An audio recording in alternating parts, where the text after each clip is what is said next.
கிறிஸ்துவுக்குள் பிரியமானவர்களே, கர்த்தராகிய இயேசு கிறிஸ்துவின் நாமத்தினால் உங்கள் அனைவருக்கும் என் அன்பின் வாழ்த்துதலை தெரியப்படுத்துகிறேன்.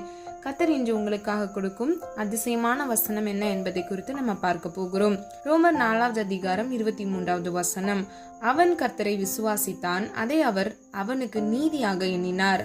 நாம் கர்த்தரை விசுவாசிக்கும் போது அவர் அதை நீதியாக எண்ணுகிறார். ஹல்லேலூயா. அது மாத்திரமல்ல, நீதி என்றால் உண்மை. ஒருவன் உண்மையாக இருக்கும் பொழுது அவன் நீதிமான் என்று கர்த்தர் சொல்லுகிறார். ஆதார வசனம் எசேக்கியேல் 18வது அதிகாரம் 9வது வசனம். என் கட்டளைகளின்படி நடந்து என் நியாயங்களை கைக்கொண்டு உண்மையாயிருப்பானாகில் அவனே நீதிமான், அவன் பிழைக்கவே பிழைப்பான் என்று கர்த்தராகிய ஆண்டவர் சொல்லுகிறார். பிரியமானவர்களே, கர்த்தருடைய கட்டளைகளையும் அவருடைய நியமங்களையும் கை கொண்டு, அது மாத்திரமல்ல, மூன்றாவதாக உண்மையா இருக்கும் பொழுது அவனே நீதிமான் என்று வேதம் சொல்லுகிறது. அப்போ நம்முடைய வாழ்க்கையில ஒரு அற்புதம் நடக்கணும் அப்படின்னா, நம்ம நெடுநாள் விண்ணப்பித்த காரியங்கள் நம்முடைய வாழ்க்கையில நடக்கணும், கர்த்தர் நம்மை ஆசிர்வதிக்க வேண்டும், நம்முடைய சந்ததியை ஆசிர்வதிக்க வேண்டும் என்றால் நாம் நீதிமானாக நடக்க வேண்டும். அது மாத்திரமல்ல, நாம் அவரை விசுவாசிக்க வேண்டும். நாம் விசுவாசிக்கும் போது நம்முடைய வாழ்க்கையில் அற்புதத்தை நாம் பார்க்க முடியும். ரோமர் 10வது அதிகாரம் 9வது வசனம் என்னவென்றால், கர்த்தராகிய இயேசுவை நீ உன் வாயினாலே அறிக்கையிட்டு தேவன் அவரை மரித்தோரிலிருந்து எழுப்பினார் என்று உன் இருதயத்திலே விசுவாசித்தால் ரட்சிக்கப்படுவாய். ஹல்லேலூயா. பிரியமானவர்களே, இந்த உலகத்துல யாராக இருந்தாலும் கர்த்தராகிய இயேசு கிறிஸ்துவை தன் வாயினால் அறிக்கையிட்டு பிதாவாகிய தேவன் கர்த்தராகிய இயேசு கிறிஸ்துவை மரித்தோரிலிருந்து எழுப்பினார் என்பதை விசுவாசித்தால், அவருடைய இருதயத்தில் விசுவாசித்தால் கர்த்தர் அவர்களை ரட்சிப்பார் என்றால் அவர்களை மீட்டுக் கொள்வார், விடுதலையாக்குவார். இன்னைக்கு நீங்க கூட பிரியமானவர்களே, உங்களுடைய வாழ்க்கையில நீங்க விசுவாசிச்சீங்க அப்படின்னா கர்த்தர் உங்களை எல்லா போராட்டங்களிலிருந்து விடுதலையாக்குவார். விசுவாசிக்கிறீங்களா? ஆமீன் சொல்லி பெற்றுக்கொள்ளுங்க. நாம் இன்று வேதத்திலிருந்து நாம் எதை விசுவாசிக்க வேண்டும் என்பதை குறித்து 4 வகையான காரியங்களை நம்ம பார்க்க போகிறோம். முதலாவது, தேவனின் வல்லமையை விசுவாசிக்க வேண்டும். ஆதார வசனம் மத்தேயு 9வது அதிகாரம் 28வது வசனம். அவர் வீட்டிற்கு வந்த பின்பு அந்த குருடர் அவரிடத்தில் வந்தார்கள். இயேசு அவர்களை நோக்கி, இதை செய்ய எனக்கு வல்லமை உண்டென்று விசுவாசிக்கிறீர்களா என்று கேட்டார். அதற்கு அவர்கள், ஆம் விசுவாசிக்கிறோம் ஆண்டவரே என்றார்கள். பிரியமானவர்களே, இந்த வசனத்தின்படி 2 குருடர்கள் கர்த்தரிடத்தில் அற்புதத்தை பெற்றுக்கொள்ள வேண்டும் என்று அவரை தேடி வந்ததை நம்ம பார்க்கிறோம். கர்த்தர் அவர்களை பார்த்து கேட்கிறார், நீங்க விசுவாசிக்கிறீங்களா? இதை செய்ய எனக்கு வல்லமை உண்டா என்று கேட்கிறார். அதற்கு அவர்கள், ஆம் விசுவாசிக்கிறோம். இன்னைக்கு யாரெல்லாம் கர்த்தருடைய வல்லமையை விசுவாசிக்கிறீங்க? உங்களுடைய பிரச்சனைகளிலிருந்து, போராட்டங்களிலிருந்து உங்களை விடுவிக்க கர்த்தரால் மாத்திரமே முடியும். அதை நீங்க விசுவாசிக்கிறீங்களா? அவருடைய வல்லமையை நீங்க விசுவாசிக்கிறீங்களா? நீங்க விசுவாசிச்சீங்க அப்படின்னா நிச்சயமா உங்களுடைய வாழ்க்கையில கர்த்தர் அற்புதத்தை கட்டளையிடுவார்.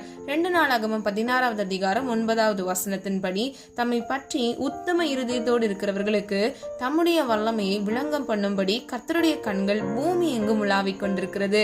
பிரியமானவர்களே, கர்த்தரை பற்றி உத்தம இருதயத்தோடு, அப்போ இருதயத்துல உண்மையோடு கர்த்தரை நம்ம தேடணும், கர்த்தரை நம்ம விசுவாசித்தோம் அப்படின்னா கர்த்தருடைய வல்லமையை நம்மையில விளங்க பண்றதுக்கு, அப்போ நம்முடைய வாழ்க்கையில நம்ம ரட்சிக்கப்படுவோம்.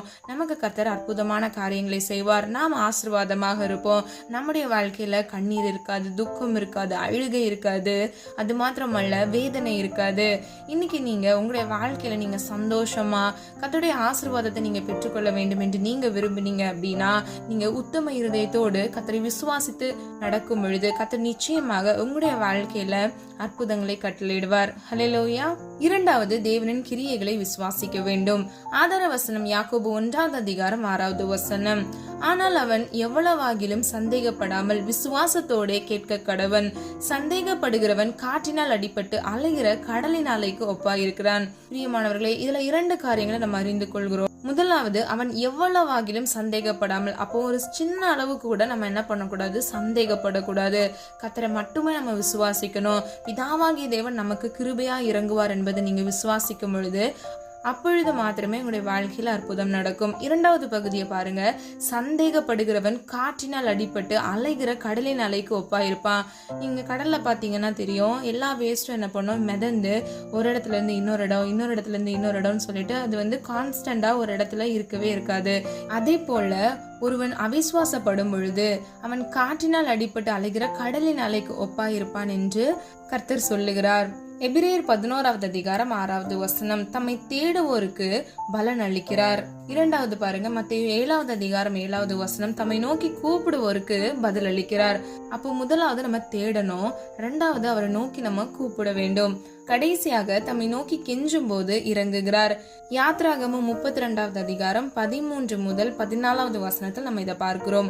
பிரியமானவர்களே, சில விண்ணப்பங்கள் எல்லாம் நம்ம கெஞ்சி கேட்கும் பொழுது கர்த்தர் நமக்கு மனம் இறங்குவார். நம்முடைய குறைவுகளை, நம்முடைய பாவங்களை எல்லாம் நம்ம கெஞ்சி கர்த்தருடைய சமூகத்துல நம்ம விண்ணப்பம் பண்ணும் பொழுது அவர் நமக்காக இறங்கி நம்மை விடுதலையாக்குவார், நம்மை மன்னிப்பார். ஹல்லேலூயா.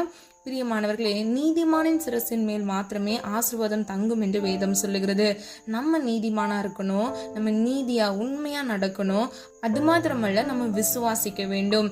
அப்பொழுது கர்த்தர் அவனை நீதியாக எண்ணுகிறார் என்பதை நம்ம பார்க்கிறோம்.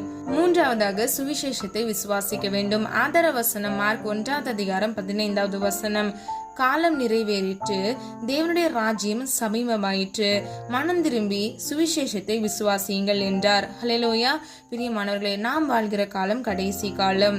அது மாத்திரமல்ல, இது கிருபையின் காலம். நாம் இப்பொழுதே கர்த்தரை நோக்கி விண்ணப்பம் பண்ணும் பொழுது, நம்முடைய குறைவுகளை கர்த்தருடைய சமூகத்துல ஒப்பு கொடுக்கும் பொழுது, கர்த்தருடைய ஐஸ்வர்யத்தின்படியே நம்முடைய குறைவுகளை எல்லாம் மகிமை நிறைவாக்குவார் என்று வேதம் சொல்லுகிறது. அது மாத்திரமல்ல, தேவனுடைய ராஜ்யம் சமீபமா இருக்கிறது, நம் பக்கத்தில் இருக்கிறது. கர்த்தராகிய இயேசு கிறிஸ்து சீக்கிரமாக வரப்போகிறார். ஹல்லேலூயா. பிரியமானவர்களே, நாம் என்ன செய்ய வேண்டும்? மனம் திரும்பி சுவிசேஷத்தை விசுவாசிக்க வேண்டும். 1 கொரிந்தியர் 15வது அதிகாரம் 1வது வசனத்தின்படி, நாம் சுவிசேஷ பிரசங்கத்தை கேட்கிறவர்களாய் மாத்திரமல்ல, அதில் விசுவாசித்து தரித்திருக்கிறவர்களாய் நாம் இருக்க வேண்டும். 2 கொரிந்தியர் 10வது அதிகாரம் 16வது வசனத்தின்படி, ஆகிலும் உங்கள் விசுவாசம் விருத்தியாகும் போது. பிரியமானவர்களே, நம்முடைய விசுவாசம் விருத்தி ஆகிறதா இருக்க வேண்டும். நாம் ஒவ்வொருவரும் ரட்சிக்கப்படுவதற்கு முன்பு நாம் முதலாவது விசுவாசித்தோம். அது நிமித்தமாகவே நாம் ஒவ்வொருவரும் ரட்சிக்கப்பட்டிருக்கிறோம். இன்னைக்கு நம்முடைய வாழ்க்கையில நாளுக்கு நாள் நம்முடைய விசுவாசம் பெருக வேண்டும், விருத்தி ஆக வேண்டும் என்று கர்த்தர் விரும்புகிறார்.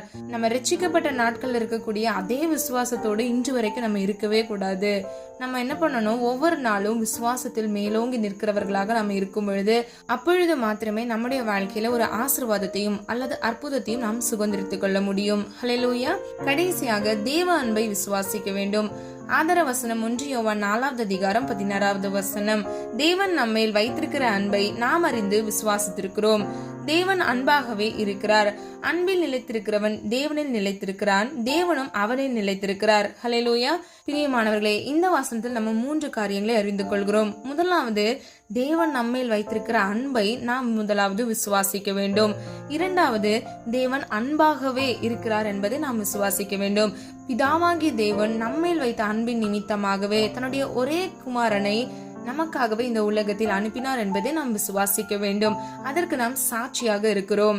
ஆதார வசனம் 1 யோவான் 4வது அதிகாரம் 17வது வசனம், பிதாவானவர் குமாரனை உலக இரட்சகராக அனுப்பினார் என்று நாங்கள் கண்டு சாட்சியிடுகிறோம். ஹல்லேலூயா. பிரியமானவர்களே, இதை அப்போஸ்தலர்கள் சொல்கிறத நம்ம பார்க்கிறோம். இன்னைக்கு நம்ம கூட என்ன செய்ய வேண்டும்? சாட்சியாக இருக்க வேண்டும். தேவன் அன்பாகவே இருக்கிறார். ஹல்லேலூயா. கடைசி பகுதி பாருங்க, அன்பில் நிலைத்திருக்கிறவன் தேவனில் நிலைத்திருக்கிறான், தேவனும் அவனில் நிலைத்திருக்கிறார். ஹல்லேலூயா. அப்போ நம்ம எல்லாரும் எவ்வளவு அன்பு செலுத்த வேண்டும் என்று யோசித்து பாருங்க.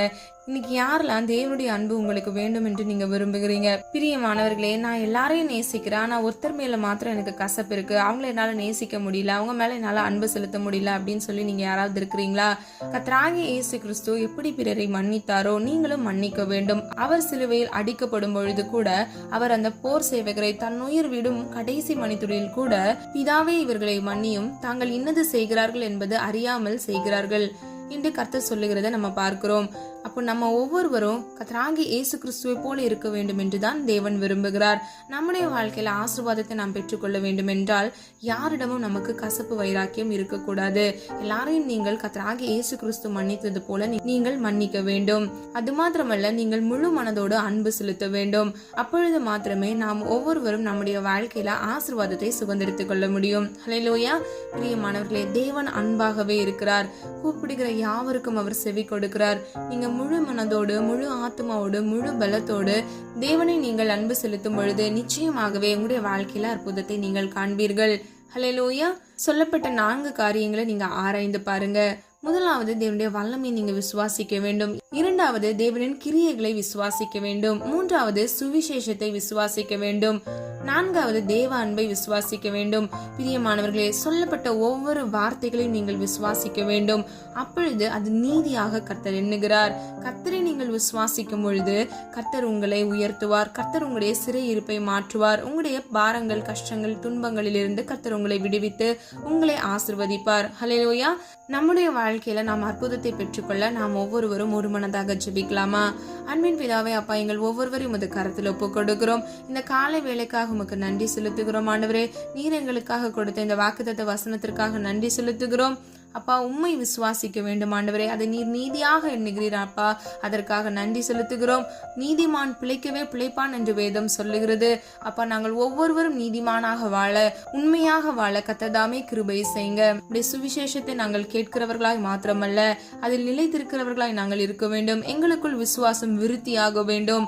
அது மாத்திரமல்லப்பா, உம்மீது நாங்கள் அன்பு செலுத்த வேண்டும் அப்பா. முழு மனதோடு, முழு ஆத்மாவோடு, முழு பலத்தோடு உம்மை நேசிக்கிறவர்களாய் நாங்கள் ஒவ்வொருவரும் இருக்க கர்த்ததாமே கிருபை செய்யுங்க. அப்பா, நீங்க மனிதர் பார்க்கிற பிரகாரமாக நீர் எங்களை பார்க்கிறதில்லை தகப்பனே. நீர் அன்பு நிறைந்தவர் அப்பா. எங்களுக்காக தேவனை நீங்க உங்களுடைய சொந்த குமாரனை எங்களுக்காக கொடுத்தீங்க. அதற்காக நன்றி செலுத்துகிறோம் ஆண்டவரே. எங்களுடைய வாழ்க்கையில உண்மையும் உத்தமமாய் நடந்து அப்பா, வாக்குத்தத்தம் பண்ணின ஜீவ கிரீடத்தை நாங்கள் ஒவ்வொருவரும் பெற்றுக்கொள்ள கர்த்ததாமே கிருபை செய்யுங்க. தேவைகளோடு இந்த காணொலியை பார்த்து கொண்டிருக்கிற ஒவ்வொரு பிள்ளைகளின் தேவைகளை அவர்கள் விசுவாசிக்கும் பொழுது அப்பா, அவருடைய வாழ்க்கையில அற்புதத்தையும் அடையாளங்களையும் காண கர்த்ததாமே கிருபை செய்வீராக. விசுவாசிக்கிறவனுக்கு எல்லாம் ஆகும் என்று வேதம் சொல்லுகிறது.